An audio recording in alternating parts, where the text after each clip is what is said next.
الفاتحة إلى أرواح المؤمنين والمؤمنات. بسم الله الرحمن الرحيم. الحمد لله رب العالمين الرحمن الرحيم. نستعين اهدنا الصراط المستقيم الصراط عليهم غير المغضوب عليهم.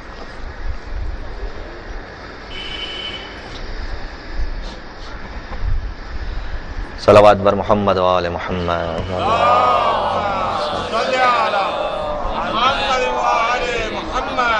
أعوذ بالله من الشيطان اللعين الرجيم. بسم الله الرحمن الرحيم. لا حول ولا قوة إلا بالله العلي العظيم. حسبنا الله نعم الوكيل نعم المولى ونعم النصير. الحمد لله الذي أول بلا أول كان قبله والآخر بلا آخر يكون بعده.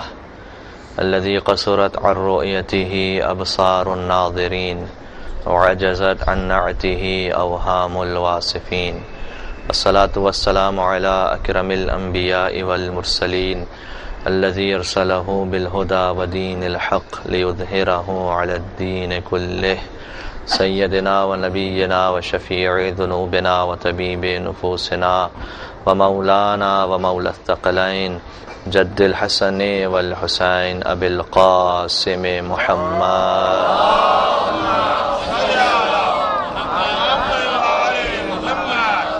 وأهل بيته الطيبين الطاهرين المعصومين المظلومين المنتجبين المنتخبين الميامين سيما بقية الله في الأرضين روحي وأرواح العالمين لتراب مختمه الفداء واللعنة الدائمة على أعدائهم أجمعين. سید الشہداء علیہ الصلوۃ والسلام سے توسل کرتے ہیں. بسم اللہ الرحمن الرحیم. یا ابا عبداللہ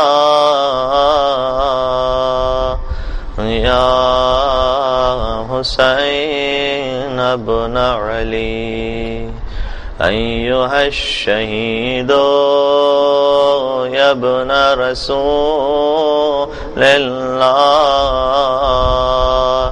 يا حجة الله على خلقه يا سيدنا ومولانا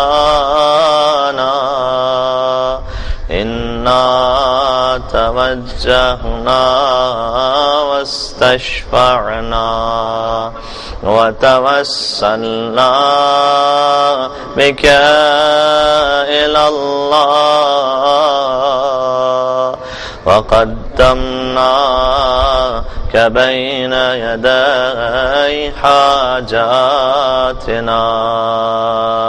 يا وجيها عند الله اشفع لنا عند الله يا وجيها عند الله اشفع لنا. جزاک اللہ. ایک اور بار باواز بلند. یا وجیہا عند اللہ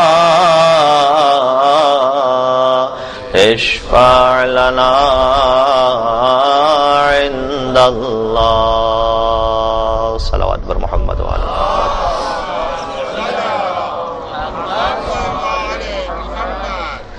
أما بعد فقد قال الله الحكيم في كتابه المجيد. بسم الله الرحمن الرحيم.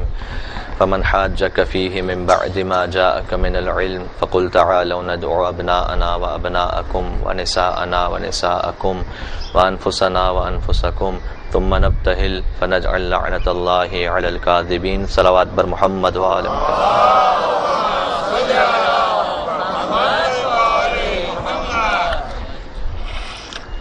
اس گزارش کے ساتھ کہ عارف بھائی سے بھی میں نے یہ التماس کی ہے کہ مجلس کچھ جلدی شروع ہو جائے اور ایک مقررہ وقت میں ختم ہو جائے تو زیادہ بہتر ہوگا. انشاءاللہ کل سے ہم کوشش کریں گے کہ جلدی آغاز کیا جا سکے.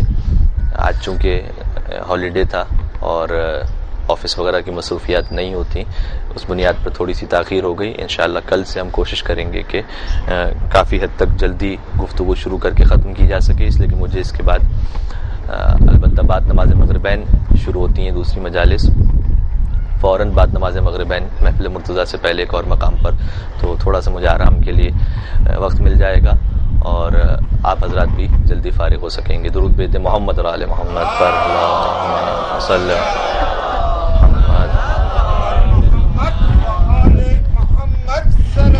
اللہ.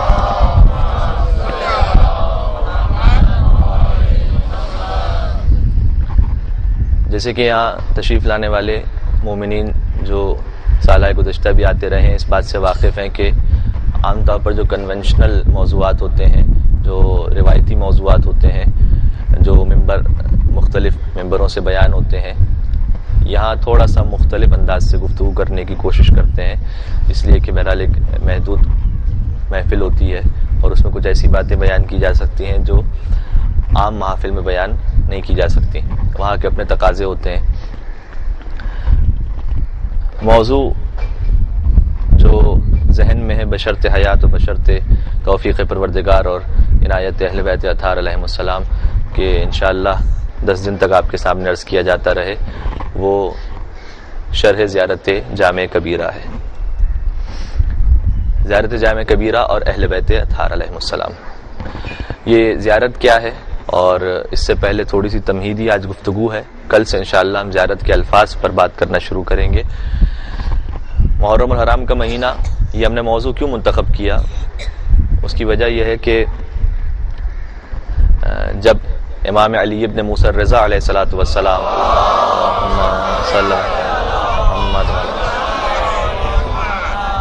ان سے کسی نے سوال کیا کہ اللہ بس نہیں آ رہی،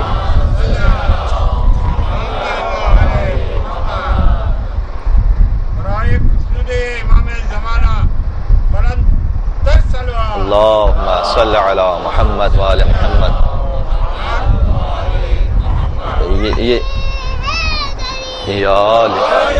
یہ آواز آگے آ رہی ہے، مجھے پیچھے سے جو بزرگان ہیں وہ کہہ رہے ہیں جو چیئرز پر ہیں ان تک سے یہ آواز نہیں پہنچ رہی. اگر آپ تھوڑا سا بڑھا سکیں تو اشارہ کر رہے ہیں کہ آواز نہیں آ رہی ان تک.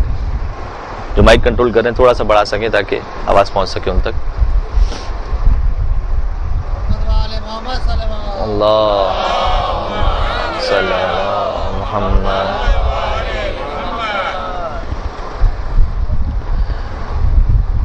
بات کو ہم جاری رکھتے ہیں. 8ویں امام سے سوال کیا گیا، چونکہ جب محرم الحرام کا مہینہ آتا تھا تو مولا باقاعدہ اپنے گھر میں ایک عزا کا سلسلہ منعقد کیا کرتے تھے، خاص اہتمام کیا کرتے تھے، اور یہاں تک کہ دیبل جو مولا کا ایک خاص شاعر تھا، امام علیہ السلام کے پاس آتا ہے اور آ کر کہتا ہے کہ مولا میں نے آپ اہل بیت کی شان میں ایک مرثیہ اور مصیبت کے چند اشعار کہے ہیں.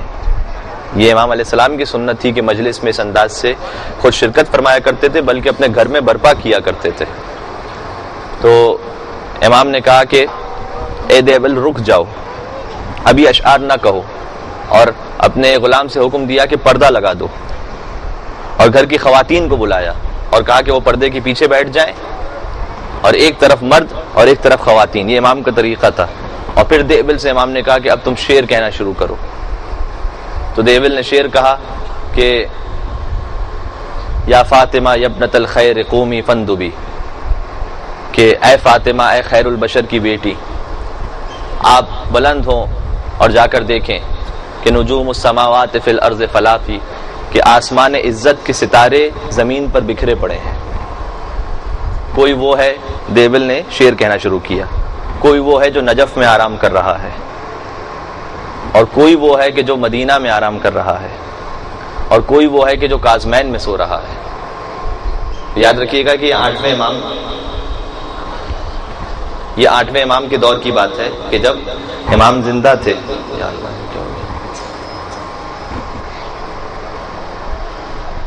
یہ پہلا دن ہے، انشاءاللہ یہ چیزیں ہوں گی، انشاءاللہ بہتر ہو جائیں گی چیزیں. آپ درود بھیج دیں محمد اور آل محمد پر.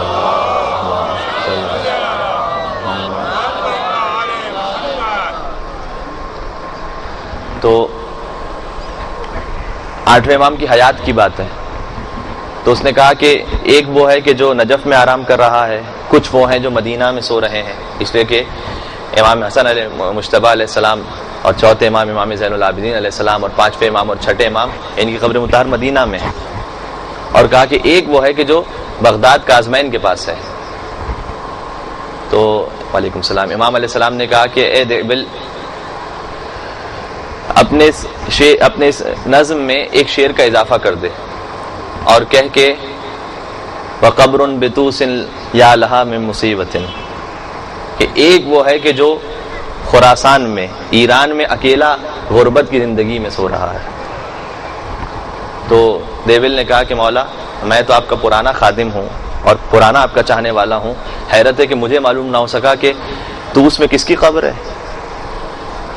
تو امام نے کہا کہ انت مادحنا و ناصرنا، تم ہمارے مداح ہو، تم ہمارے ناصر ہو، لیکن اے دیبل اب تک مشہد میں کسی کی قبر نہیں ہے، لیکن ایک وقت آئے گا کہ جب تیرا مولا اور آقا مشہد میں غریبانہ شہید کیا جائے گا اور اس کا مزار وہاں پر ہوگا. بس ایک مرتبہ امام نے جملہ کہا اور دیبل نے اس مصرے کو ریپیٹ کیا، وَقَبْرٌ بِتُوسٍ يَا لَهَا مِن مُصِيبَةٍ، کہ اگلا مصرع کہنے والا تھا کہ بیویوں کی طرف سے آواز آئی کہ اے دیبل اگلا مصرع نہ کہنا. تو اس نے سوال کیا کہ کیوں؟ کہ اس لیے کہ پردے کے پیچھے 8ویں امام کی بہن ہے جسے سن کر غش آ گیا ہے اور برداشت نہیں کر سکے. میں کہوں گا کہ اے بی بی، آپ نے فقط بھائی کی خبر شہادت سنی تھی اور برداشت نہ ہو سکا. کربلا میں ایک بہن تھی جو چند گز کے فاصلے سے ایک پیاسے بھائی کو ذبح ہوتے ہوئے دیکھ رہی تھی اور کہہ رہی تھی کہ اے عمر سعد، تو دیکھ رہا ہے اور میرا ماجایا ذبح ہو رہا ہے.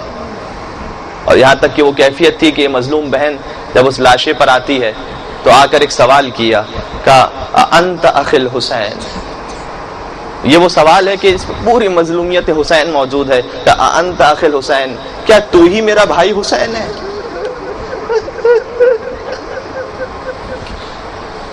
اس لیے کہ لاشا پامال ہو چکا تھا، سر تن سے جدا ہو چکا تھا.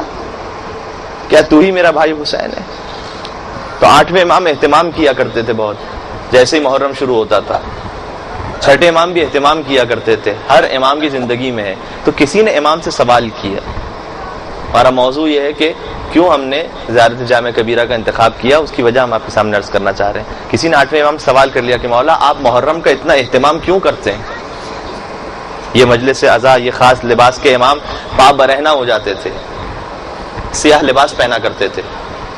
تو امام نے کہا کہ لِأَلَّا تَنْسَوْنَهُ كَمَا نَسِيتُمُ الْغَدِيرَ، ہم محرم کا اہتمام اس لیے کرتے ہیں تاکہ تم غدیر کی طرح محرم کو بھی نہ بھلا دو. اس لیے یہ اہتمام ہے، اس لیے کہ غدیر کو تم نے بھلا دیا، کہیں محرم کو نہ بھلا دو. اور محرم آج تک زندہ ہے اور باقی. اس کی وجہ یہی ہے کہ جیسے ہی محرم کا چاند نمودار ہوتا ہے، شمع حسینی کے پروانے دنیا بھر میں یا حسین کہتے ہوئے اپنے گھروں سے باہر آ جاتے ہیں. امام حسین علیہ السلام قربان غدیر ہیں کہ بغضاً لابیک سید الشہداء کو کہا گیا کہ اے حسین، ہم تجھے تیرے باپ کی دشمنی میں شہید کر رہے ہیں. کہ امیر المومنین، ان کی تلوار سے بہت سے کفار و مشرکین قتل ہوئے تھے، واصل جہنم ہوئے تھے. اور ان کی اولادیں جب مسلمان ہوئیں، ان کفار کی اولادیں جب مسلمان ہوئیں تو در حقیقت وہ دل سے اسلام قبول نہیں کیا تھا، یا اگر کیا بھی تھا تو عرب کی جاہلیت کی رسومات ذہن میں تھیں. وہ قبیلے کا سلسلہ، وہ دشمنی کا سلسلہ، وہ انتقام کا سلسلہ، تو ان کے ذہن میں موجود تھا کہ ہمارے آباء و اجداد کو علی نے قتل کیا ہے. سید الشہداء سے بہت سے افراد جو لڑنے کے لائے تھے، ان میں سے ایک تعداد ایسی تھی. امام حسین علیہ الصلوۃ والسلام سب سے پہلی شہیدہ اس ولایت کی راہ میں، ولایت یعنی اہل بیت اطہار کی محبت، اس راہ میں شہزادی کونین ہے. اور پھر سید الشہداء نے اس انداز سے قربانی پیش کی تاکہ جو اصل دین ہے وہ باقی رہے. ورنہ دین کا نام اسلام باقی رہ جانا یہ تو کافی نہیں ہے. تو امام نے تو کہا تھا کہ علی الاسلام والسلام، ایسے اسلام پر جس میں یزید جیسا حاکم خلیفہ بن جائے، میرا دور سے سلام ہے. تو در حقیقت یہ جنگ ہے اس بنیاد پر کہ دین حق باقی رہے، اصلی دین باقی رہے. اور اصلی دین علی ولی اللہ کے بغیر نامکمل ہے. دین کی کوئی بھی آپ تصویر بنا لیجیے، جب تک اس میں امیر المومنین کی ولایت نہ ہو، اس لیے کہ یہ وہ ولایت ہے کہ جس کا ذکر قرآن میں کیا گیا ہے. قرآن میں 2 ولایتیں نہیں، قرآن میں 3 ولایتیں. بعض جو جوان سوال کرتے ہیں کہ ہم کلمے میں کیوں بڑھاتے ہیں علی ولی اللہ، تو میں ان سے پہلے تو یہ گزارش کرتا ہوں کہ آپ یہ نہ کہیے کہ ہم کیوں بڑھاتے ہیں، دوسروں سے سوال کیجئے تم کیوں گھٹاتے ہو کلمے سے. یہ تو وہ ہے کہ جو قرآن نے بیان کیا تھا، تو جو کہنے والا ہے وہ بڑھا نہیں رہا، جو نہیں کہنے والا ہے وہ گھٹا رہا ہے. اور ہمارے آپ اس لیے کہ انما ولیکم اللہ ورسولہ والذین آمنوا الذین یقیمون الصلاۃ ویؤتون الزکاۃ وہم راکعون. یقیناً تمہارا ولی اللہ ہے اور اس کا رسول ہے اور وہ صاحبان ایمان ہے جو حالت رکوع میں زکوٰۃ دیتے ہیں. کیا ایک ولایت کا اعلان ہے یا 2 ولایتوں کا اعلان ہے یا 3 ولایتوں کا اعلان ہے؟ 3 ولایتوں کا اعلان ہے. اللہ ہے، پھر رسول ہے اور وہ صاحب ایمان ہے. تو اصلی دین الحمدللہ خدا نے توفیق عطا کیا ہے کہ ہم اس اصلی دین پر کم از کم عقیدے کی حد میں پہنچ چکے ہیں. چاہے ہماری عملی زندگی میں کچھ کوتاہی یا کمی ہو، لیکن کم سے کم دل اور عقیدے کے اعتبار سے ہم پہنچ چکے ہیں کہ ہم علی ولی اللہ کو تسلیم کرنے والے ہیں، بلکہ انشاءاللہ کبھی موقع آئے تو اس پر جان بھی دینے والے ہیں. تو یہ ہمیں اللہ نے سعادت عطا کی ہے. زیارت جامع کبیرہ جو اہل بیت اطہار کی زیارت ہے، یہ وہ زیارت ہے کہ جو ہمارے امام 10ویں امام علی النقی علیہ الصلوۃ والسلام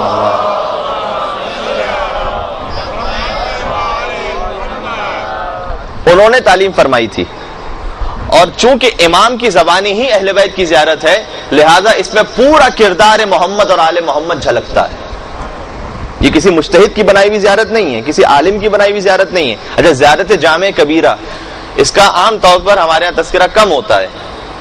آپ مفاتح الجنان میں جا کر دیکھیے گا، جہاں زیارات شروع کرتے ہیں شیخ عباس قمی، تو وہاں پر ائمہ علیہ الصلوۃ والسلام میں یعنی معصومین سے شروع کرتے ہیں. رسول اللہ کی زیارت ہے، شہزادی کونین کی زیارت ہے، پھر ائمہ بقی کی زیارت ہے، سید الشہداء کی زیارت ہے. ان کی کئی زیارتیں ہیں. زیارت کی بھی بہت ساری اقسام ہیں. خود اس پر کبھی ایک مجلس ہونی چاہیے کہ زیارات کون کون سی ہیں. اور یہ ہمارے پاس اتنی بڑی نعمت ہے اور اتنی بڑی دولت ہے کہ علامہ امینی جو صاحب الغدیر ہیں، انہوں نے ایک مرتبہ کہا تھا کہ اہل بیت کے چاہنے والوں کے پاس 2 ایسی چیزیں عطا ہوئی ہیں اہل بیت کے صدقے میں جو دنیا میں کسی اور کو عطا نہیں ہوئی. 2 ایسی چیزیں ہیں، کاش ہم اس کی قدر کر سکیں. کہا پہلی وہ دعائیں جو اہل بیت سے ہم تک پہنچی ہیں، اور دوسری وہ زیارتیں کہ جو خود ان سے پہنچی ہیں کہ جب حرم میں جاؤ تو اہل بیت کی کیسے زیارت کرو. یہ 2 چیزیں یہ ہمارا اثاثہ ہیں. اور ان میں خالی رسم نہیں ایک دعا پڑھنا یا زیارت پڑھنا، بلکہ اس میں پورا کردار اہل بیت بھی ہے، ساتھ ساتھ معارف اسلام بھی ہیں، عقائد کا بیان بھی ہے. تو ان زیارات کی مختلف قسمیں ہیں. کچھ زیارتیں وہ ہیں جنہیں ہم زیارت مطلقہ کہتے ہیں. ہم زیارت وارثہ جو پڑھتے ہیں، اصل میں وہ زیارت مطلقہ کے نام سے مفاتح الجنان میں آپ جا کر دیکھیے گا، انڈیکس میں آپ کو زیارت وارثہ نظر نہیں آئے گا کہیں. زیارت مطلقہ، مطلقہ کسے کہتے ہیں؟ مطلق عربی زبان کا لفظ ہے، یعنی جس میں کوئی پابندی نہ ہو، کسی بھی وقت وہ زیارت پڑھی جا سکتی ہے. زیارت مطلقہ یعنی سال میں کسی بھی مہینے کسی بھی دن وہ زیارت پڑھی جا سکتی ہے. اور امام حسین کی زیارت مطلقہ فقط ایک نہیں ہے. زیارت وارثہ جسے ہم پڑھتے ہیں، خالی ایک زیارت وارثہ ایسی نہیں ہے کہ جو آپ سارا سال پڑھتے ہیں. ہمارے یہاں ایک مشہور ہے، ورنہ کم از کم امام کی 6 زیارتیں مطلقہ ہیں. 6 امام کی زیارات ایسی ہیں کہ جو مختلف ائمہ نے تعلیم دی کہ جب تم سال میں کسی بھی وقت کربلا جاؤ یا کسی بھی وقت اپنے شہر سے سید الشہداء کی زیارت پڑھنا چاہو تو ان زیارتوں کو پڑھو. اسی میں سے ایک جملہ ہے زیارت میں سے، امام حسین اسلام کی زیارت میں جملہ ہے، بڑا عجیب ہے. چونکہ محرم الحرام کا آغاز ہے، لہذا یہ کوئی تحفہ آج آپ کے سامنے خود اہل بیت کا کلام پیش کروں کہ فرمایا کہ ارادت الرب فی مقادیر امورہ تہبط الیکم وتصدر من بیوتکم، کہ اے مولا حسین جب خدا ارادہ کرتا ہے کسی چیز کا تو پہلے آپ کے گھر میں نازل کرتا ہے، یہاں سے ساری کائنات میں تقسیم کرتا ہے. صلوات بر محمد و آل محمد.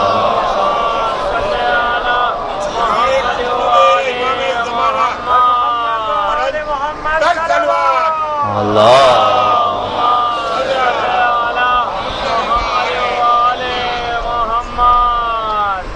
تو زیارات کی ایک قسم ہے زیارت مطلقہ.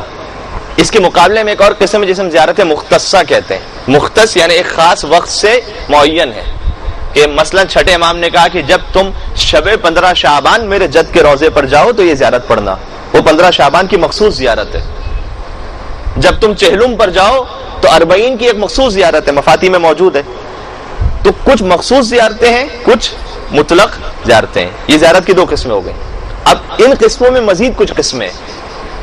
کچھ زیارتیں وہ ہیں جو خاص ائمہ سے مخصوص ہیں، مثلا زیارت وارثہ کا یہ امام حسین علیہ السلام کی زیارت ہے۔ 8ویں امام کی زیارت زیارت وارثہ نہیں ہے، ان کی زیارت ایک اور مخصوص زیارت ہے۔ اس طرح سے ائمہ بقی کی ایک اور زیارت ہے۔ تو کچھ زیارات ہیں کہ جو ائمہ سے مخصوص ہیں الگ الگ، اور کچھ زیارات وہ ہیں کہ امام کے اصحاب نے سوال کیا کہ اے مولا مجھے کوئی ایسی زیارت بتلائیے کہ آپ میں سے کسی کے بھی حرم میں جاؤں تو وہ زیارت پڑھ لوں۔ وہ کسی ایک امام سے مخصوص نہیں ہے، وہ کسی کے بھی حرم میں جاؤں، چاہے میں کربلا میں ہوں، چاہے میں مشہد میں ہوں، چاہے میں سامرہ میں ہوں، چاہے کہیں ہوں، اس زیارت کو پڑھ لوں۔ انہی میں سے ایک زیارت ہے زیارت جامع کبیرہ۔ لہذا یہ وہ زیارت ہے کہ جس میں تمام اہل بیت کا تعارف ہے۔ یہ زیارت 10ویں امام سے عبداللہ نخعی کہتے ہیں کہ میں پہنچا امام کی خدمت میں اور مولا سے کہا کہ مولا کوئی ایسی زیارت تعلیم دے جو مکمل فصاحت و بلاغت کے ساتھ ہو، اور آپ میں سے کہیں کسی کے حرم میں جاؤں تو وہ زیارت پڑھ لوں۔ امام نے کہا کہ زیارت، امام نے جب تعلیم دی تو کہا کہ زیارت سے پہلے اشہد اللہ الہ الا اللہ واشہد ان محمد الرسول اللہ، شہادتین پڑھو، اللہ کی وحدانیت کی گواہی دو، رسول کی رسالت کی گواہی دو، اس کے بعد 30 مرتبہ اللہ اکبر کہو۔ امام بتلا رہے ہیں کہ جب تم روزے پر جا رہے ہو تو روزے سے باہر 30 مرتبہ اللہ اکبر کہو، کچھ قدم آگے بڑھاؤ، جب تمہیں حرم کا دروازہ نظر آئے پھر 30 مرتبہ اللہ اکبر کہو، پھر جب تم کچھ اور قدم آگے بڑھاؤ زری کے پاس پہنچ جاؤ اور زری پر نگاہ پڑے پھر 40 مرتبہ اللہ اکبر کہو، یعنی کل 100 مرتبہ ہو گیا اللہ اکبر۔ 100 مرتبہ اللہ اکبر کہو، اس کے بعد زیارت شروع کرو۔ اس کا کیا فلسفہ ہے؟ شہزادی معصومہ قم کی زیارت کے انشاءاللہ خدا سب کو نصیب کرے وہاں جانا، اور ان کے بھائی حجت خدا کی زیارت مشہد مقدس میں نصیب ہو انشاءاللہ۔ اس دعا کی قبولیت کے لیے ایک بابا سے بلند درود بھیجتے محمد و آل محمد پر۔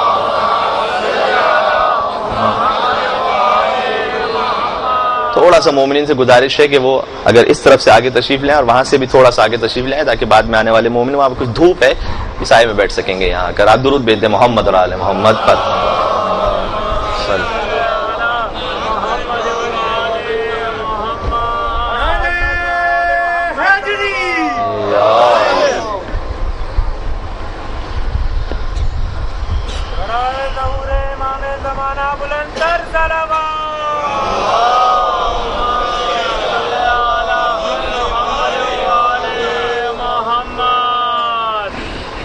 تو یہ 100 مرتبہ اللہ اکبر امام نے کہا کہ یہ پڑھو، اس کے بعد زیارت شروع کرو۔ اچھا، یہ زیارت جامع کبیرہ وہ ہے، میں گزارش کروں گا آپ سے چونکہ ہمارا سلسلہ بیان اس پر انشاءاللہ جاری رہے گا، کم از کم 1 مرتبہ آپ ہو سکے گھر جا کر اسے ضرور دیکھیے گا۔ ہو سکتا ہے بعض مومنین کے لیے نئی زیارت ہو، انہوں نے کبھی نہ دیکھا ہو اسے۔ زیارت جامع کبیرہ یہ امام علیہ السلام نے تعلیم دی ہے، مفاتی کے اختتام پر ہے، اور کئی زیارت جامع کبیرہ آپ کو ملیں گی۔ اس ہیڈنگ میں زیارت جامع 1 2 سے اس طرح سے لکھا ہوتا ہے، یا 1 2 3، کیونکہ زیارت جامعہ بھی کئی ہیں۔ اہل بیت نے جو بتایا کہ کسی کے بھی حرم میں جاؤ تو زیارت پڑھو، وہ زیارتیں کئی ہیں، ان میں سے ایک زیارت ہم جو 10ویں امام کی زیارت تعلیم کردہ ہے۔ اگر آپ کے پاس ترجمے والی مفاتی ہے تو ترجمہ بھی دیکھیے گا 1 مرتبہ ضرور، کہ بسا اوقات اہل بیت اطہار کے جب فضائل پڑھے جاتے ہیں تو انسان کو شک ہوتا ہے، شبہ ہوتا ہے کہ پتہ نہیں یہ ذاکر نے بڑا چڑھا کر پیش کر دیا، یا پتہ نہیں در حقیقت ایسی بات ہے یا نہیں۔ اس میں خود امام کی زبانی علی اور اولاد علی کے فضائل ہیں، اس میں کوئی شک کی گنجائش نہیں۔ اور علامہ مجلسی نے کہا کہ میرے اعتبار سے اس زیارت کی سند بالکل صحیح ہے۔ اور آغا جوادی آمولی جو اس وقت ایک مشہور مفسر ہیں قم کے حوض علمیہ میں، انہوں نے کہا زیارت جامع کبیرہ کی انہوں نے تفسیر لکھی ہے پوری 6 جلدوں پہ۔ انہوں نے کہا کہ جب سند کی بحث کی کہ زیارت جو ہم تک پہنچی ہے کہ فلاں نے فلاں سے سنا، فلاں نے فلاں سے سنا، فلاں نے فلاں سے سنا کہ امام نے یہ بیان کیا، یہ سند صحیح ہے یا نہیں؟ جب ایک سوال انہوں نے کہا کہ یہ سند صحیح ہے یا نہیں، کہ میں اس پر بات ہی نہیں کرتا، اس لیے کہ اس زیارت کے الفاظ ایسے ہیں جو گواہی دیتے ہیں کہ سوائے حجت خدا کی زبان سے جاری نہیں ہو سکتے تھے۔ ہو ہی نہیں سکتے تھے. یہ الفاظ ایسے ہیں, فصاحت و بلاغت اس میں ایسی ہے. اور یہ بات میں نے اس لیے آپ کے سامنے عرض کی کہ یہ باتیں اس قسم کی آ رہی ہیں آہستہ آہستہ, حتیٰ یہاں تک کہ آیت اللہ سیستانی کی ویب سائٹ پر ایک سوال بھی موجود ہے. کسی نے ان سے سوال کیا کہ اب تو لوگ زیارت چہلم کے بارے میں بھی کہہ رہے ہیں, جو چہلم کی زیارت مفاتی میں ہے, یہ سند اس کی صحیح ہے یا سند اس کی صحیح نہیں ہے, ہم پڑھیں یا نہ پڑھیں؟ تو انہوں نے جواب میں یہ نہیں کہا کہ اس کی سند صحیح ہے اور میں اس کی تحقیق کر کے آپ کو گواہی دیتا ہوں کہ آپ اس کو پڑھیں. نہیں, ایسی کوئی بات کی ہی نہیں, اس لیے کہ یہ مسئلہ ایک کے بعد ایک پیش آتا جا رہا ہے. نہیں معلوم آپ تک پہنچا یا نہیں پہنچا. حدیث قصہ کے بارے میں پہلے یہ بات آئی, اس کے بعد زیارت عاشورہ کے بارے میں بات آئی, پھر اس کے بعد زیارت چہلم کے بارے میں. تو انہوں نے ایک بات کہی کہ اس قسم کی نان سینس اور اسٹوپڈ باتوں پہ توجہ دینے کی ضرورت ہی نہیں ہے. ڈائریکٹ یہ بات کہی کہ فضول باتوں میں اپنا وقت ضائع کرنے کی ضرورت ہی نہیں ہے.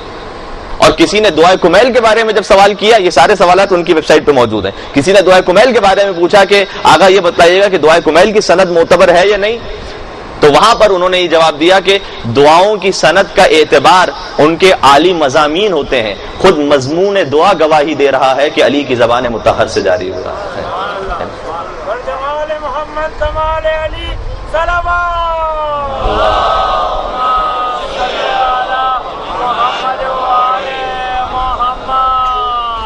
تو یہ بالکل مستند ہے علماء کی گواہی کے اعتبار سے. ظاہر ہے کہ میں کون ہوتا ہوں, میری کیا بساط ہے کہ میں کسی کو مستند یا غیر معتبر کہوں. یہ علماء کے میں نے اقوال آپ کے سامنے عرض کر دیے, اس اعتبار سے انتہائی مستند زیارت ہے. یہ جو 100 مرتبہ کا اللہ اکبر پڑھو اور اس کے بعد زیارت شروع کرو, کیا وجہ اس کی؟ شہزادی معصومہ قم کی زیارت میں بھی یہ ہے کہ پہلے تسبیح پڑھو اور اس کے بعد زیارت شروع کرو. السلام علی آدم صفوت اللہ, السلام علی نوح نبی اللہ, وہی زیارت ہے ان کی. شہزادی معصومہ قم کی زیارت ویسی شروع ہوتی ہے, لیکن پہلے کا تسبیح پڑھو. تو آیت اللہ بہجت اور آیت اللہ بروجردی انہوں نے یہ کہا تھا کہ بیوی کی جب ہم زیارت پر جاتے ہیں تو کیوں کہا پہلے تسبیح پڑھو؟ یہ تسبیح کس نے کہا پڑھنے کے لیے؟ خود 8ویں امام نے یہ زیارت بتلائی ہے. تو کہا کہ پہلے تسبیح پڑھو اس کے بعد یہ زیارت شروع کرو. وہی تسبیح 34 مرتبہ اللہ اکبر, 33 مرتبہ الحمدللہ, 33 مرتبہ سبحان اللہ. تو آغا بروجردی اور آیت اللہ بہجت نے کہا تھا شاید تسبیح پڑھوانے کا مقصد یہ ہے کہ پہلے ذکر خدا کر کے تمہاری زبان اتنی پاک اور طاہر ہو جائے کہ پھر اس بیوی کے دربار میں جاؤ اور ان کی زیارت پڑھ سکو. صلوات بر محمد و آل محمد.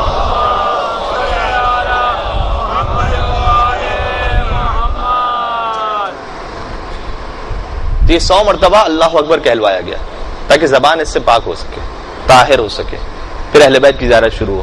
اور اس کی ایک اور وجہ بھی ہے جس کو ہم شاید اس تک کل تھوڑا سا ڈسکس کریں کہ اللہ اکبر 100 مرتبہ کہلوایا تاکہ خدا یاد رہے اور غلوف کا احتمال پیدا نہ ہونے پائے. اس لیے کہ اس زیارت میں فضائل کی کیفیت ایسی ہے, اس انداز پر, اس عروج پر فضائل ہیں کہ کہیں ایسا محسوس نہ ہونے پائے کہ بھئی خدا تو نعوذ باللہ کچھ نہیں ہے, بس جو کچھ ہے وہ یہی ہے. تو 100 مرتبہ پہلے اللہ اکبر کہلوایا کہ دیکھو 100 مرتبہ خدا کو یاد کرو, اس کے بعد ان کی زیارت شروع کرو. اس لیے کہ خود اہل بیت نے اپنے بارے میں کہا کہ قولوا فینا ما شئتم, جو ہمارے بارے میں فضائل بیان کرنے بیان کرو, بس ہمیں خدا نہ کہو. اس کے بعد جو فضائل کا سلسلہ وہ بیان کرو. ایک ظاہر ہے خدا نہیں ہے, یہ مخلوق خدا ہے, یہ حجت خدا ہے. تو اس انداز سے 100 مرتبہ اللہ اکبر کہلوایا گیا. خود اس میں ایک اور بات کہ جو تمام اہل بیت کی زیارت ہے یہ خود اس بات کی دلیل ہے کہ اولنا محمد, اوسطنا محمد, آخرنا محمد وکلنا محمد, کہ یہ سب ایک ہیں, یہ ایک ہی نور سے ہیں اور ہدایت کا راستہ ایک ہی راستہ ہوتا ہے. بس اوقات تھوڑا سا ذہن, خاص طور پر نوجوان جو تشریف فرمائے سامنے, ان سے مخاطب کرتے ہوئے, انٹرنیٹ پر بہت اس وقت گمراہی کا میٹر موجود ہے. تو اس میں پلورلزم اور پیسفل کو ایگزسٹنس, اس کو کنفیوز کر دیا جاتا ہے آپس میں. پلورلزم کیا ہے؟ کہا کہ بھائی دیکھو کوئی کسی دین کا ماننے والا ہے, کوئی کسی فرقے کا, کوئی کسی مذہب کا, سب صحیح ہیں, سبھی ٹھیک ہے, سبھی اللہ کے پاس جا رہے ہیں. نہیں, یہ غلط ہے. اگر سب صحیح ہوتے تو نسل فاطمہ زہرا میں سے ایک کے بعد ایک 11 نسلیں قربان نہ ہو رہی ہوتی اس مذہب پر.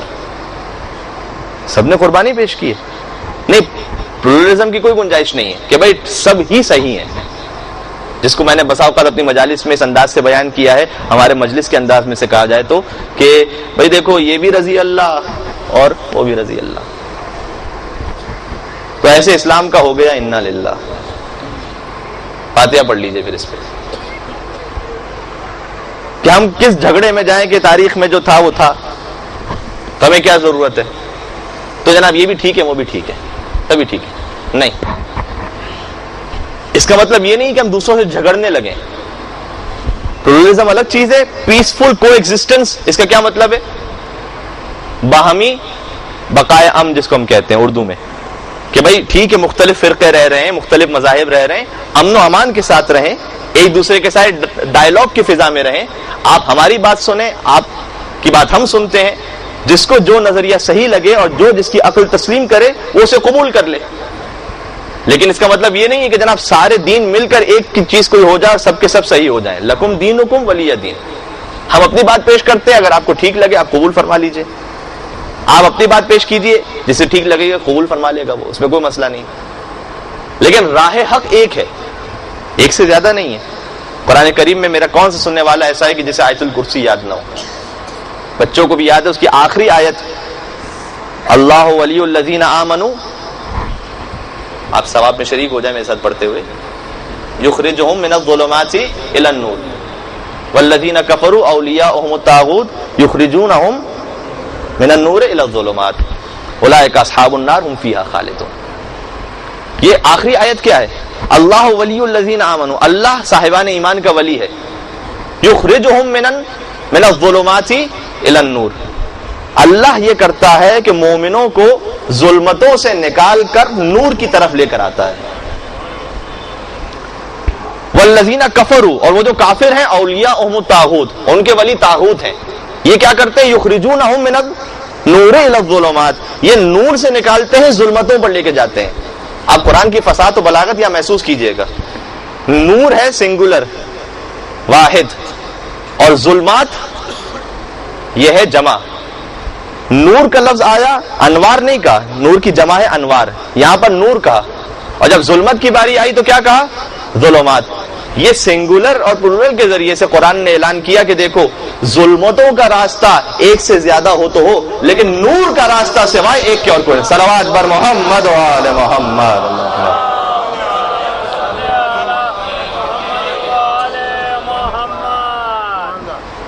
لہذا نور کا راستہ ایک ہے, اور جسے ہم سید الشہداء کے صدقے میں قرآنی نکات بھی انشاءاللہ آپ کے سامنے بیان ہوتے جائیں. کہ کل میں نے عرض بھی کیا تھا رات کی مجلس میں کہ سر حسین جب نو کے نیزہ پر قرآن کی تلاوت کر رہا تھا تو گویا اس بات کا اعلان تھا کہ جسم حسین اور سر حسین میں جدائی ہو سکتی ہے, لیکن حسین اور قرآن میں جدائی نہیں ہو سکتی. تو سید الشہداء ہی کی مجلس کے صدقے میں قرآنی نکات بھی انشاءاللہ سامنے آتے رہیں. نور ایک, ظلمتیں کئی. پھر وہ سورہ جو ہم روزانہ پڑھتے ہیں, واجب ہے جس کا پڑھنا. ایک سورہ ایسا ہے کہ جس مسلمان پر واجب ہے کہ وہ سورہ روزانہ پڑھے ایک سے زیادہ مرتبہ. وہ کون سا سورہ ہے؟ سورہ الحمد. لا صلاۃ الا بفاتحۃ الکتاب, کوئی نماز اس وقت تک ہو نہیں سکتی جب تک سورہ فاتحہ اس میں نہ پڑھ لی جائے. باقی اور سورہ آپ کے پاس چوائس ہے. حتیٰ مستحب نماز میں تو اس بات کی اجازت ہے, یہ فقہی مسئلہ بھی ساتھ میں عرض کر دوں, مستحب نماز میں اس بات کی اجازت ہے کہ الحمد کے بعد آپ دوسرا سورہ چھوڑ بھی سکتے ہیں, جان بوجھ کر بھی چھوڑ سکتے ہیں, اگر وقت زیادہ ہو پھر بھی چھوڑ سکتے ہیں. کوئی مختصر نماز پڑھنا چاہتا ہے تو وہ پڑھ سکتا ہے. تو لہذا الحمد پڑھنا یہ تو واجب ہے. تو اور یہ بدقسمتی رہی ہے تاریخ کی کہ یزید کے باپ حاکم شام نے, کہ ان دونوں پر اللہ کی لعنتیں ہوں, ہے نا, کہ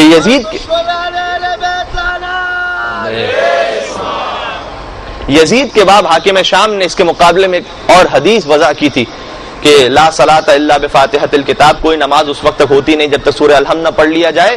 بالکل اس سے ملتی جلتی حدیث اس نے گڑھی تھی کہ نعوذ باللہ من ذالک, لا صلاۃ الا بسب علی ابن ابی طالب, کوئی نماز اس وقت تک ہوتی نہیں جب تک اس میں علی کو گالی نہ دے دی جائے.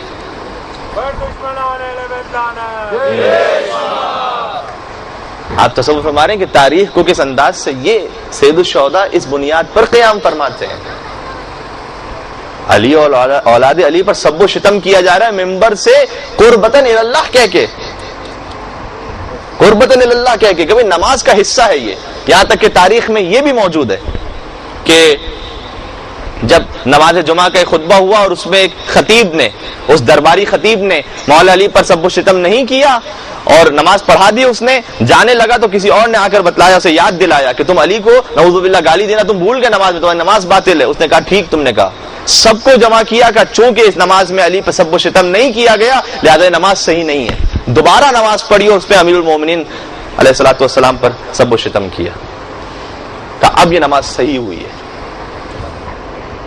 وہ علی کہ جس کے بارے میں رسول کہیں کہ انا وعلی من نور واحد، میں اور علی ایک نور سے ہیں، اور اس علی پر یہ ظلم ہوا ہے تاریخ. اور ہمارے تو کوئی نماز اس وقت تک نہیں ہوتی جب تک الحمد نہ پڑھی جائے.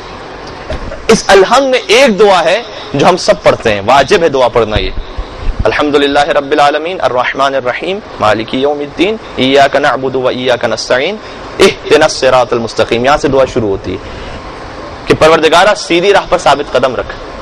یہ سیدھی راہ، اہدنا الصراط المستقیم، راستہ، راہ. اس کا ترجمہ کیا ہے؟ صراط.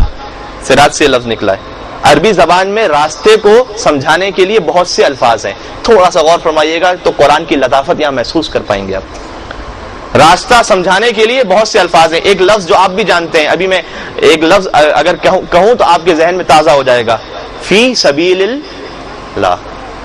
سبیل اللہ یعنی کیا؟ اللہ کا راستہ، اللہ کی راہ میں جو شہید ہوئے. لا یقولوا لمن یقتل فی سبیل اللہ تقولوا لمن یقتل فی سبیل اللہ امواتا.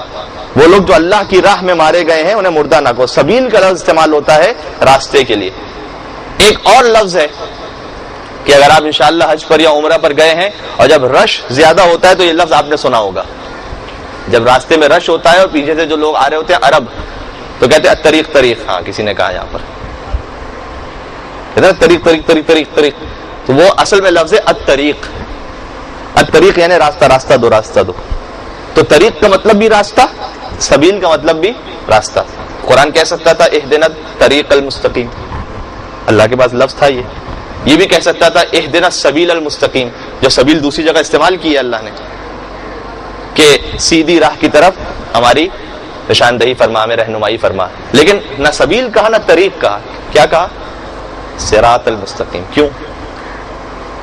اس میں بے شمار علتیں ہو سکتی ہیں جو ایک اس وقت ہمیں سمجھ میں آ رہی ہے وہ پیش کر رہا ہوں. This is not the only one, اور بھی بہت سی ہو سکتی ہیں.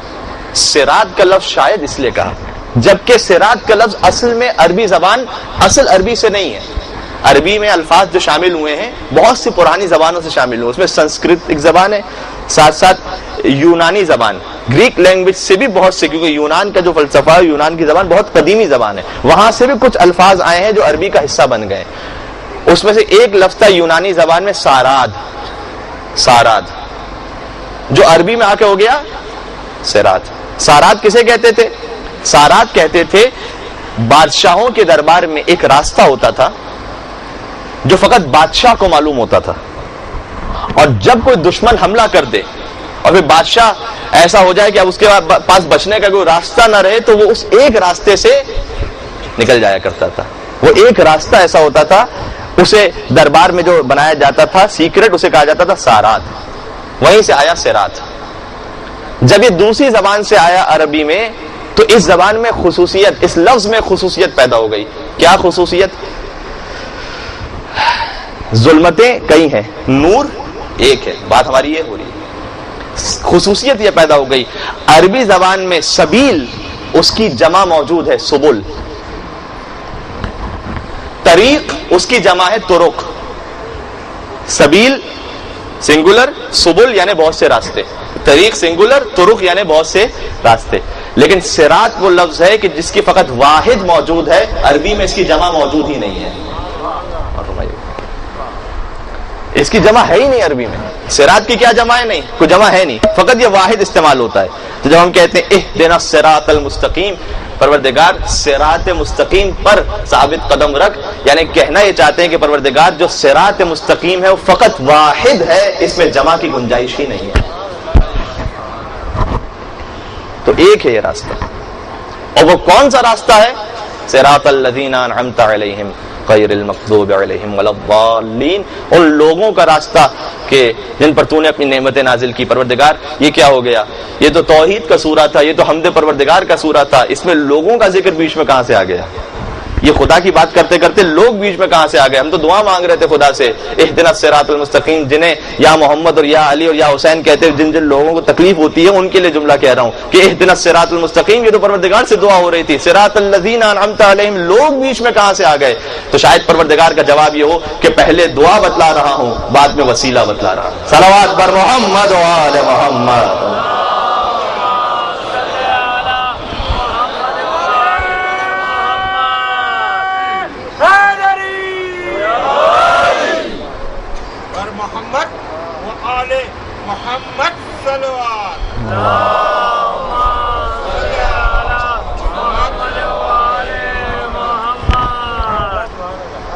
تو یہ ایک راستہ ہے، اس میں دو تین کی گنجائش نہیں ہے، لہذا جہاں ایک راستہ ہے تو 14 کا راستہ ایک ہی ہے۔ آپ دنیا کے کسی نظام حکومت میں یا کسی سلسلہ نظام میں جتنے لیڈرز گزرے ہیں، لکھنا چاہیں کہ جناب ان سب کا ملا کر ایک عنوان لکھنا چاہیں تو ممکن نہیں، اس لیے کہ کسی کے بارے میں ایک صفت لکھیں گے تو وہ ایک میں ہوگی اور دوسرے میں نہیں ہوگی، اور دوسرے میں ہوگی تو تیسرے میں نہیں ہوگی۔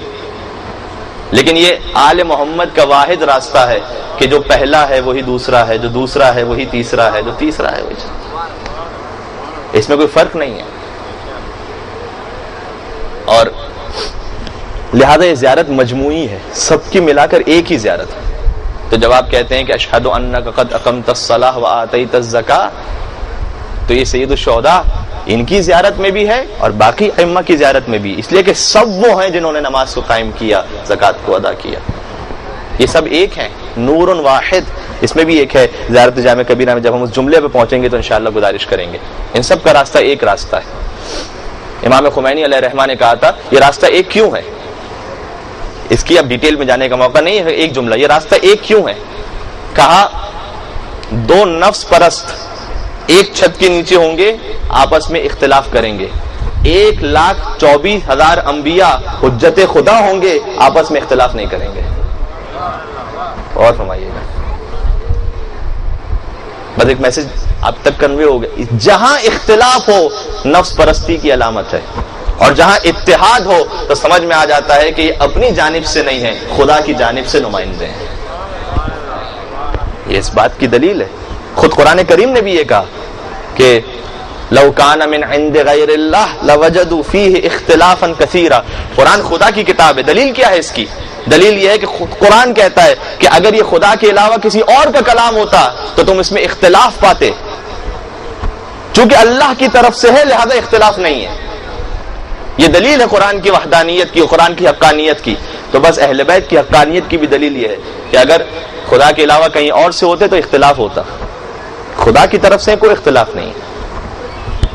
جیسے اقبال نے کہا کہ ہے حقیقت ابدی مقام شبیری، ہے حقیقت ابدی مقام شبیری، بدلتے رہتے ہیں انداز کوفی و شامی۔ یہ انداز بدلتے ہیں، اہل بیت کا انداز نہیں بدلتا۔ لوگ کہتے ہیں کہ مولا حسن و مولا حسین علیہ السلام میں فرق ہے، اب ایک کے بعد ایک موضوع نکلتے جا رہے ہیں، میرے پاس موقع نہیں کہ سب کی وضاحت کر سکوں کہ امام حسن اور امام حسین کے طریقے میں، جی نہیں، امام حسن سے بیعت کا مطالبہ نہیں ہوا تھا، وہ صلح تھی ایک، وہ صلح بھی امام حسن کی شرائط پر تھی جس پر بعد میں عمل نہیں کیا یزید کے باپ نے، اور سید الشہداء سے بیعت کا مطالبہ ہوا ہے، تو باپ نے صلح کی ہے، بیٹے نے بیعت کا مطالبہ کیا ہے، لہذا یہ دو الگ الگ ریئیکشن تھے۔ تو مجھے کہنے دیجئے کہ فرق حسن اور حسین میں نہیں تھا، فرق یزید اور معاویہ میں تھا، فرق وہاں پر ہے، فرق یہاں نہیں ہے۔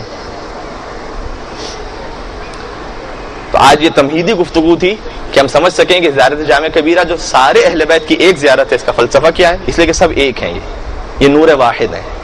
یہ زیارت خود امام نے تعلیم دی ہے، انشاءاللہ کل سے بشرط حیات اس زیارت کو شروع کریں گے۔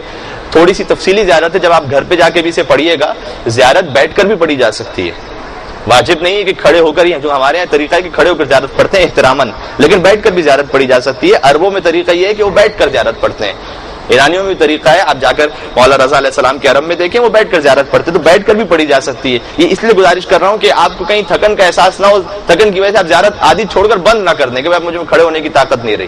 نہیں, آپ بیٹھ کر زیارت پڑھیں, کوئی حرج نہیں اس میں, لیکن پوری زیارت پڑھیے گا. کم از کم محرم الحرام اس عشرے میں ایک دفعہ ترجمہ بھی ساتھ ساتھ دیکھتے جائیں تو نور علی نور تمام اہل بیت کی طرف سے زیارت پڑھیے گا, اس لیے کہ یہ سارے اہل بیت کی زیارت ہے, سب کی طرف سے ہو سکتی ہے. تو گویا جب آپ یہ زیارت پڑھیں گے تو در حقیقت کربلا کی زیارت بھی کر رہے ہوں گے, مشہد کی زیارت بھی کر رہے ہوں گے, کاظمین کی زیارت بھی کر رہے ہوں گے, سامرہ کی زیارت بھی کر رہے ہوں گے, مدینہ جنت البقیع کی زیارت بھی کر رہے ہوں گے. ایک زیارت سے آپ ساری زیارتیں کر رہے ہوں گے. سید الشہداء علیہ الصلوۃ والسلام,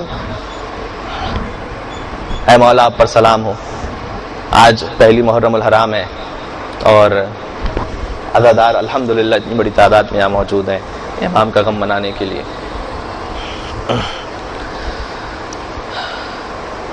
یہ آنسو منزل مصائب پر جانے سے پہلے ایک اور جملہ, تھوڑا سا بیدار رہیے گا. فضائل کا ایک اور جملہ, یہ جو آنسو بہتے ہیں یقین جانیے گا یہ خالی آپ آنسو بہا رہے ہیں نا اپنی جگہ بیٹھ کر, لیکن ان آنسوؤں میں وہ طاقت ہے کہ دشمن ان آنسوؤں کو برداشت نہیں کر سکتا, اسے برا محسوس ہوتا ہے, اسے چبھن محسوس ہوتی ہے. بھئی ہم رو رہے ہیں بیٹھ کر, آپ کو اس میں کیا تکلیف ہو رہی ہے؟ ایک انسان رو رہا ہے بیٹھ کے, اس میں آپ کو کیا پریشانی ہو رہی ہے؟ نہیں, اس کا مطلب آپ کا اعتراض بتلا رہا ہے کہ غم حسین میں اللہ نے ایک طاقت عطا کی ہے, خود آپ کا اعتراض بتلا رہا ہے.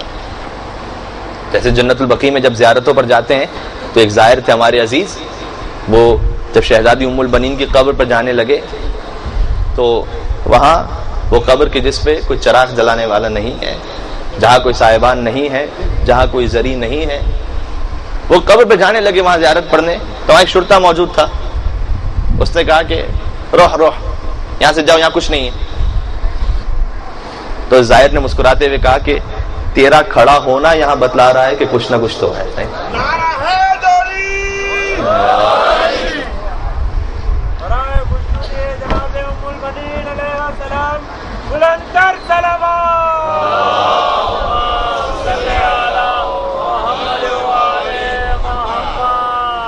ورنہ پورے قبرستان میں تو یہاں کیوں کھڑا ہے خالی, تو کہیں اور چلا جا. تیرا کھڑا ہونا یہاں بتلا رہا ہے کہ یہاں کچھ نہ کچھ ہے جس سے تمہیں تکلیف ہے. تو اسی طرح تمہارا اعتراض کرنا یہ بتلا رہا ہے کہ آنسوؤں میں طاقت ہے جس سے تمہیں تکلیف ہو رہی ہے. کسی نے طنز کرتے ہوئے کہا تھا, انڈیا کے ایک شاعر ہیں جناب قیس زین پوری, ان کے گھر کے باہر, یہ پرانا واقعہ ہے, گھر کے باہر لکھ دیا طنز کرتے ہوئے, کہا آنسو کا بہانا آسان ہے, تلوار چلانا مشکل ہے. طنز کرتے ہوئے کہ جناب تم یہ جو آنسو بہاتے ہو یہ تو بہت آسان کام ہے, تلوار چلانا مشکل ہے. جبکہ کاش لکھنے والے نے دیکھ لیا ہوتا کہ تمہارے آبا و اجداد نے کتنی تلواریں چلائی تھیں. تلوار چلانے والا کون تھا اور چھوڑ کر بھاگنے والا کون تھا؟ تلوار تو دور کی بات, جو آیت اللہ قزوینی کے جو اس مناظرے کے معاملے میں ایکسپرٹ ہیں اور وہ کتابیں لکھی ہیں انہوں نے, اور ان کا ماشاءاللہ بہت مطالعہ ہے, کہا تلوار تو دور کی بات, تاریخ میں کوئی ایک واقعہ ایسا نہیں ہے کہ کفار کے مقابلے میں جنگ کرتے ہوئے انہوں نے کسی کو ایک مکہ مارا ہو, اس کی ناک سے خون نکلا ہو. ہاتھ بھی نہیں چلتا, تلوار تو چھوڑ دیں, ہاتھ بھی نہیں چلایا تھا, زبان البتہ بہت چلائی تھی انہوں نے, وہ بڑی چلتی تھی ان کی. تو اس نے طنز کرتے ہوئے کہہ دیا, قیس زین پوری پر باہر, گھر کے باہر لکھ دیا ایک ویسے مصرع کا, آنسو کا بہانا آسان ہے, تلوار چلانا مشکل ہے. وہ گھر میں اس وقت تھے نہیں, جب آئے تو دیکھا کہ لکھا ہوا ہے آنسو کا بہانا آسان ہے, تلوار چلانا مشکل ہے. تو انہوں نے اس مصرے کے اوپر ایک اور مصرع لکھ دیا. جنہیں تاریخ معلوم ہے وہ اس کا لطف محسوس کر پائیں گے. اس مصرے کے اوپر ایک مصرع اور لکھ دیا شعر کو کمپلیٹ کرنے کے لیے. کہا کہ جو جنگ احد سے بھاگا تھا وہ بڈھا غار میں رویا تھا, آنسو کا بہانا آسان ہے, تلوار چلانا.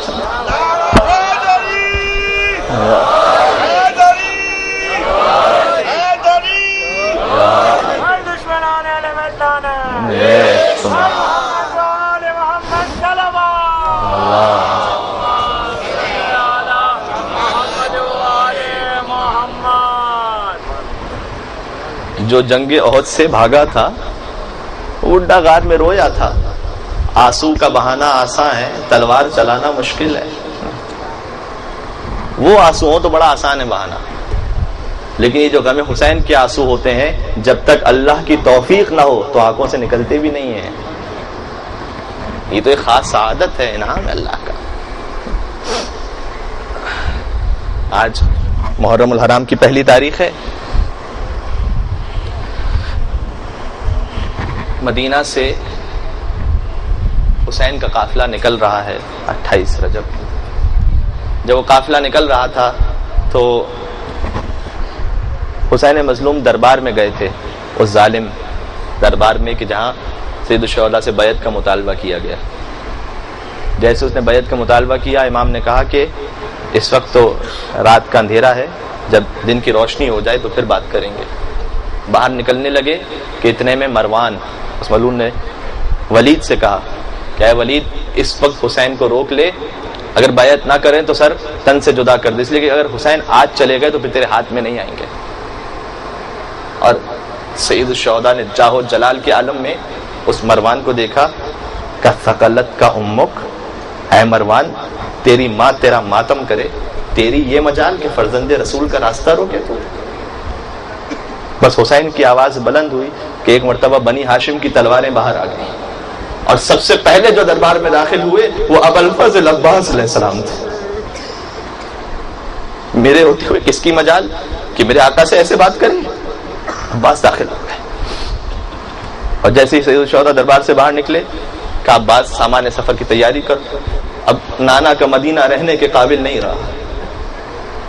اور جب سے حسین مدینہ سے چلے ہیں, اصل ہر امام جب مدینہ چھوڑتا تھا تو جاتا تھا اور ماں فاطمہ زہرا کی قبر پہ جا کے سلام کیا کرتا تھا. آخری سلام کرتے تھے اور پھر چھوڑتے تھے. ہر امام کے لیے مدینہ چھوڑنا مشکل تھا. شہزادی زینب کو معلوم تھا کہ حسین دربار میں گئے ہیں, لہذا سجدے میں تھیں. جب سید الشہداء واپس آئے ہیں تو بی بی سجدے میں تھیں اور دعا فرما رہی تھیں کہ بار الہ میرے بھیا کی طرف خیر ہو. جیسے ہی حسین کی آہٹ سنی اور سر کو بلند کیا کہ پروردگارہ تیرا شکر ہے. میں کہوں گا اے بی بی, آج سید الشہداء یہاں موجود ہیں, اصحاب بھی ہیں, انصار بھی ہیں, ابوالفضل عباس بھی ہیں. جب رخصت آخر کے لیے حسین آئے تھے, نہیں معلوم زینب نے کس طرح سے اجازت دی تھی. کہ بھیا کیا ارادہ ہے, کب مدینہ چھوڑنا چاہتے ہیں؟ اور ظالم نے بیعت کا مطالبہ کیا ہے, مثلی لا یبایع مثلہ, مجھ جیسا اس جیسے کی بیعت نہیں کر سکتا. کہ بھیا ہم بھی آپ کے ساتھ چلیں گے. اس جہاد میں بہن بھائی کے شریک ہے, اور بہن ایسے شریک ہوئی کہ گویا زینب زبان حال سے اعلان کر رہی تھی کہ بھیا ایسا کرتے ہیں کہ میدانوں کو تقسیم کر لیتے ہیں. اب کربلا کا میدان آپ کے حوالے, کوفہ اور شام کا میدان زینب کے حوالے. مرد اور بچے آپ کے ساتھ, بیٹیاں زینب کے ساتھ. اب شہید کو تیار کرنا زینب کا کام ہے, اجازت دینا آپ کا کام, شہادت کے وقت وہاں سے لاشا لانا آپ کا کام, فرش ادا بچھانا زینب کا کام. اب اصغر کو تیر لگے گا تو آپ کی گود میں, اب سکینہ تماچے کھائے گی تو زینب کی گود میں. یہ بہن اور بھائی ساتھ ساتھ ہیں. لیکن شاید ایک سوال کیا ہوگا, کہا ہوگا بھیا جب کربلا کا جہاد ہوگا تو بہن بھائی کے ساتھ ساتھ ہوگی, جب شام کا جہاد زینب کرے گی تو کیا بھیا ساتھ ہوں گے؟ اور حسین نے جواب دیا ہوگا, بہن زینب میں تو ساتھ نہ ہوں گا, لیکن میرا کٹا ہوا سب لوگے نیزہ پر میرے ساتھ ساتھ چلے گا. یہ بہن اور بھائی کا عجیب رشتہ تھا. سامان سفر تیار ہو گیا, ایک ایک بیوی تشریف لاتی ہیں اور سوار ہونا شروع ہوئی. جیسے ہی لیلا آگے بڑھی, اکبر آتے ہیں, ماں کو سوار کروایا. فروا آتے ہیں, فروا شہزادی ام فروا, قاسم آگے بڑھے, سوار کروایا. شہزادی ام کلثوم حجرے سے باہر تشریف لائی, ابوالفضل عباس آگے بڑھے, بہن کو سوار کروایا. اور ایک مرتبہ پھر صدا آئی کہ اے مدینہ والوں, غضوا ابصارکم, اپنے نگاہوں کو جھکا لو, اس لیے کہ اب علی کی بیٹی فاطمہ زہرا کی نقطۂ جگر زینب کبریٰ آنے والی ہے. ایک مرتبہ ایک طرف سے عباس بڑھے, ایک طرف سے اکبر بڑھے, ایک طرف سے حسین بڑھے. آپ گریہ فرما رہے ہیں, ارے میں مدینہ سے کربلا کی سواری پڑھ رہا ہوں، کربلا سے شام کا سفر تو نہیں ہوا۔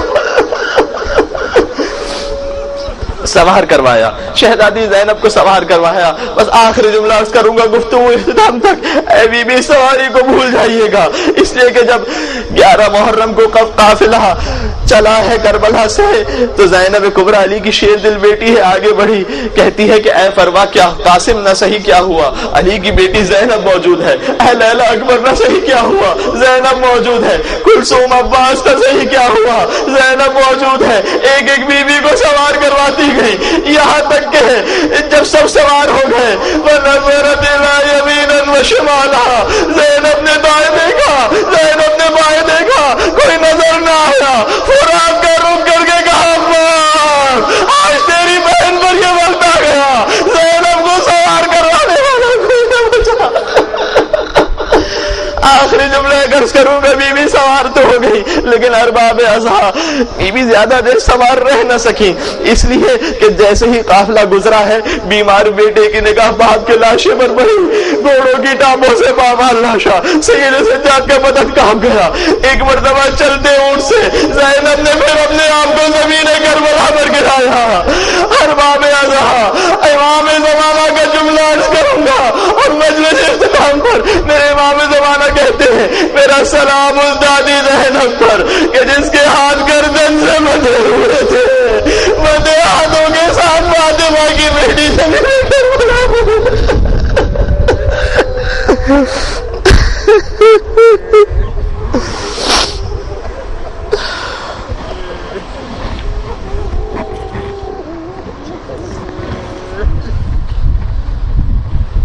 سید الشہداء کا ذکر ہے، ان کی مظلوم بہن شہزادی زینب کبریٰ کا یہاں آنکھوں میں آنسو ہیں، دعا کے ساتھ کہ مولا جلد سے جلد شہزادی زینب کبریٰ کی زیارت شام میں اور اس بچی کی زیارت کی جس کا مقدر زندان بن گیا، جسے قیامت تک کے لیے زندان میں رہنا،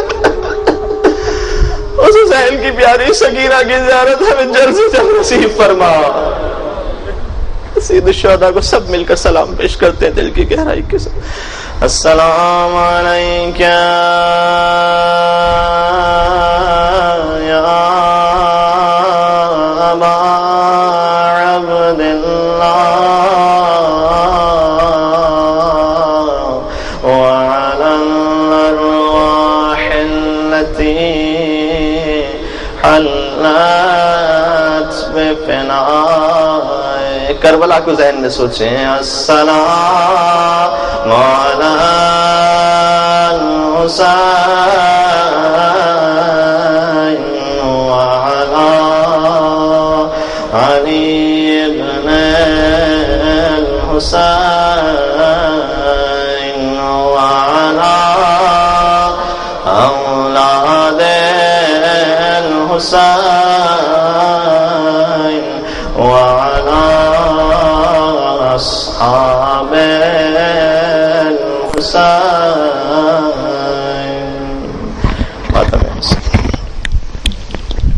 فعلنا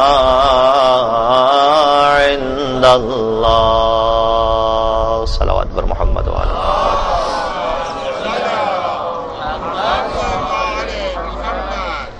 اما بعد فقد قال اللہ الحکیم فی کتابہ المجید بسم اللہ الرحمن الرحیم فمن حاجك فيه من بعد ما جاءك من العلم فقل تعالوا ندعو أبناءنا وأبناءكم ونساءنا ونساءكم وأنفسنا وأنفسكم ثم نبتهل فنجعل لعنة الله على الكاذبين۔ صلوات بر محمد وآل محمد۔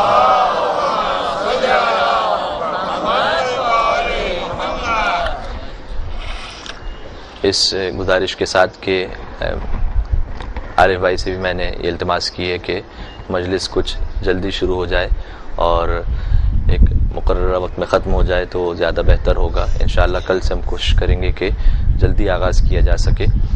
آج چونکہ ہالیڈے تھا اور آفس وغیرہ کی مصروفیات نہیں ہوتی، اس بنیاد پر تھوڑی سی تاخیر ہو گئی۔ انشاءاللہ کل سے ہم کوشش کریں گے کہ کافی حد تک جلدی گفتگو شروع کر کے ختم کی جا سکے، اس لیے کہ مجھے اس کے بعد البتہ بعد نماز مغربین شروع ہوتی ہیں دوسری مجالس، فوراً بعد نماز مغربین محفل مرتضیٰ سے پہلے ایک اور مقام پر، تو تھوڑا سا مجھے آرام کے لیے حق لیظہرہ علی الدین کلہ سیدنا و نبینا و شفیع ذنوبنا و طبیب نفوسنا و مولانا و مولا الثقلین جد الحسن والحسین ابی القاسم محمد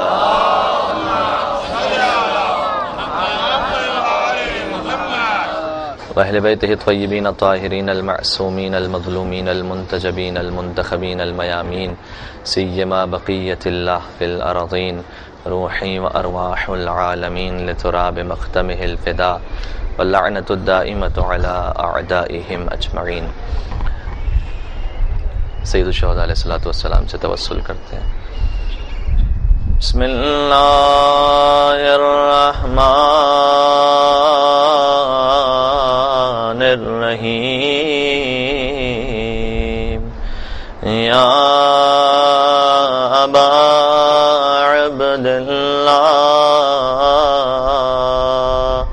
یا حسین ابن علی ایھا الشہید یا ابن رسول اللہ یا امام زمانہ بلندر اللہم صل علی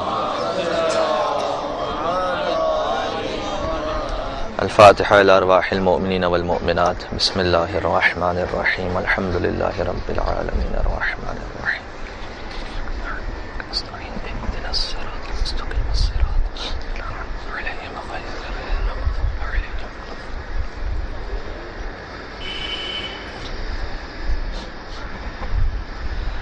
صلوات بر محمد وآل محمد.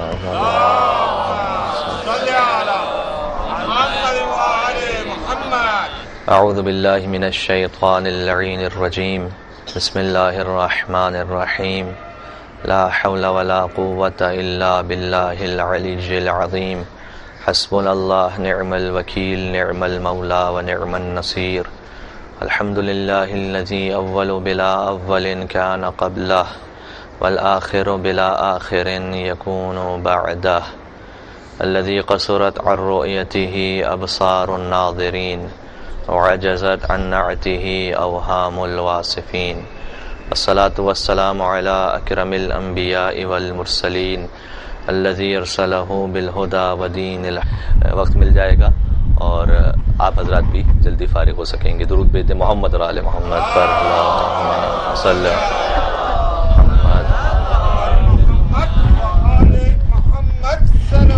اللہ.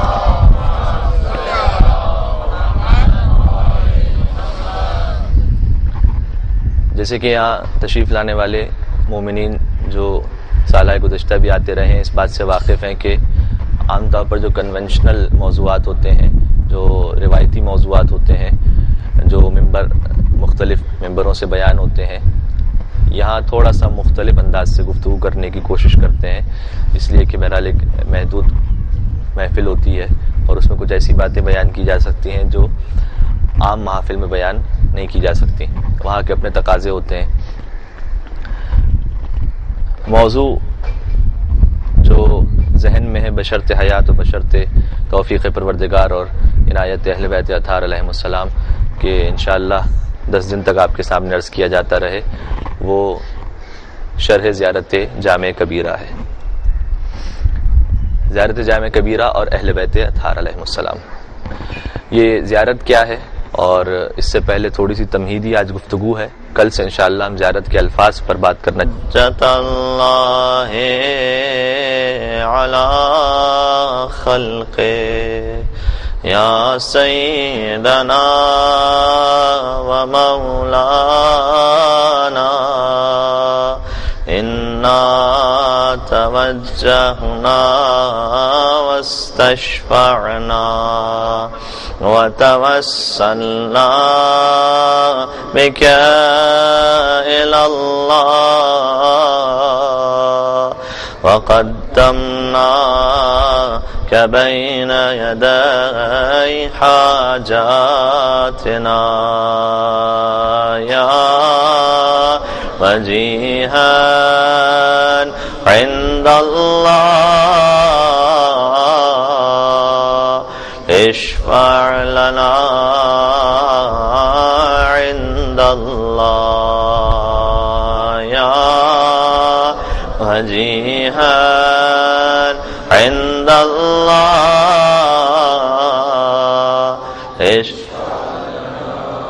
جزاک اللہ. ایک اور بار باواز بلند یا وجیہا